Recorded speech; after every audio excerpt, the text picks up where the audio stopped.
Praise the Lord, everyone. Praise the Lord. Praise the Lord. I want to thank each of you for joining with us for Monday's daily Bible study coming from Charlene's Outreach Ministry.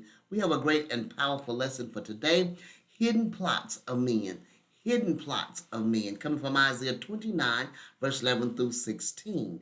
Amen. We're going to get ready and go into our lesson. First, I want to ask if anything is said touches your heart, soul, or spirit, or you have any questions or comments, please feel free to jot them at the bottom of the screen below, and I will get to them as soon as possible. Also, if you would like prayer, please also let me know by stating it down below, or else you can hit the email and write a little note on what you need prayer for, and I will get to add you to the name to the prayer list. Okay.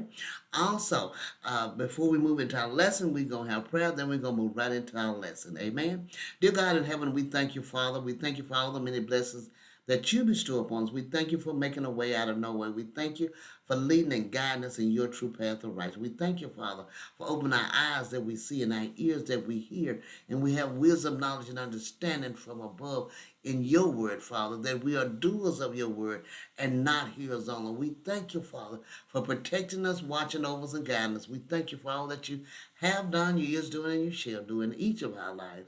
In Jesus' name, we do pray. Amen. All right. As we stated, our lesson for today, hidden plots of men. Hidden plots of men. Now, lesson is coming from Isaiah 29, verses 11 through 16. Amen. And the scripture lesson takes read.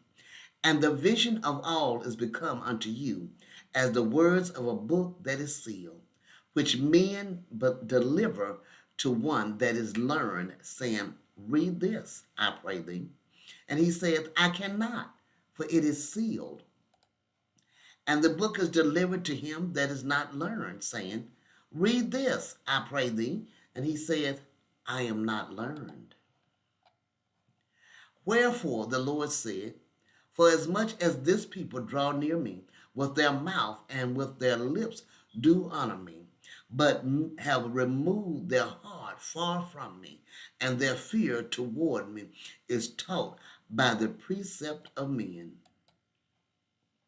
Therefore, behold, I will proceed to do a marvelous work among this people, even a marvelous work and a wonder, for the wisdom of their wise men shall perish, and the understanding of their prudent men shall be hid.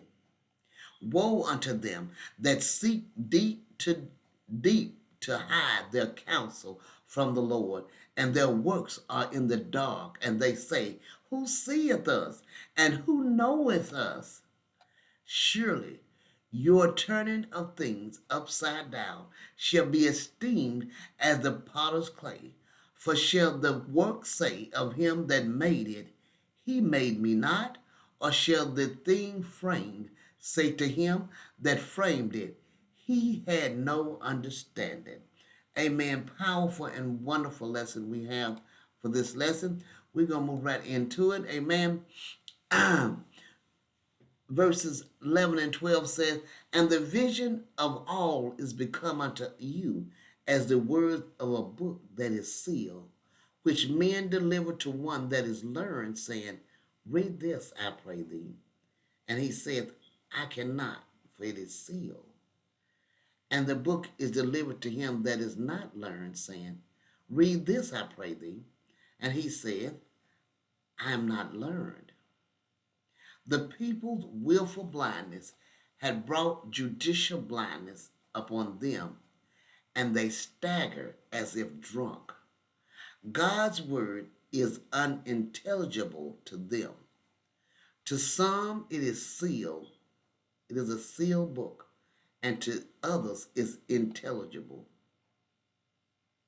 Everyone has an excuse.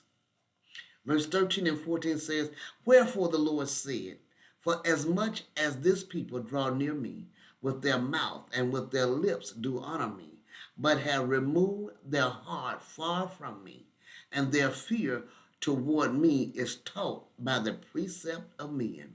Therefore, behold, I will proceed to do a marvelous work among this people, even a marvelous work with a wonder, for the wisdom of their wise men shall perish, and the understanding of their prudent men shall be hid.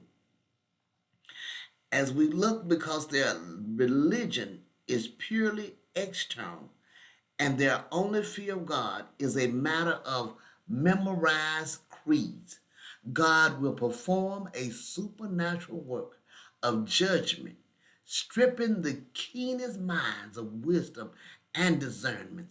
The marvelous work here in verse 14 refers to the invasion of synagogue vine rights.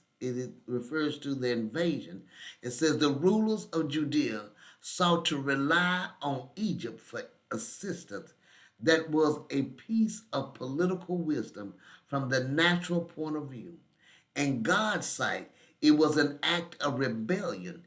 Hence, God brought the policy to naught, reducing Judea to a condition of helplessness that they might depend on God alone. Today, the marvelous work is accomplished by the gospel in 1 Corinthians 1:18 to 25. Verses 15 and 16 says, woe unto them that seek deep to hide their counsel from the Lord, and their works are in the dark. And they say, who seeth us, and who knoweth us? Surely your turning of things upside down shall be esteemed as the potter's clay. For, for shall the work say of him that made it, he made me not? Or shall the thing framed say to him that framed it, he had no understanding?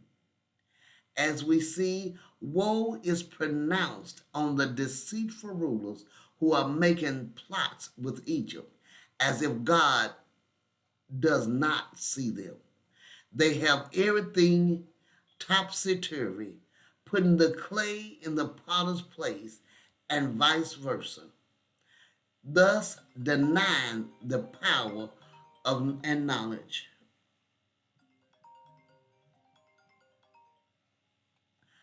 We have to see here that we must not deny God's power or his knowledge. We must make sure that we keep our eyes focused on God. Amen.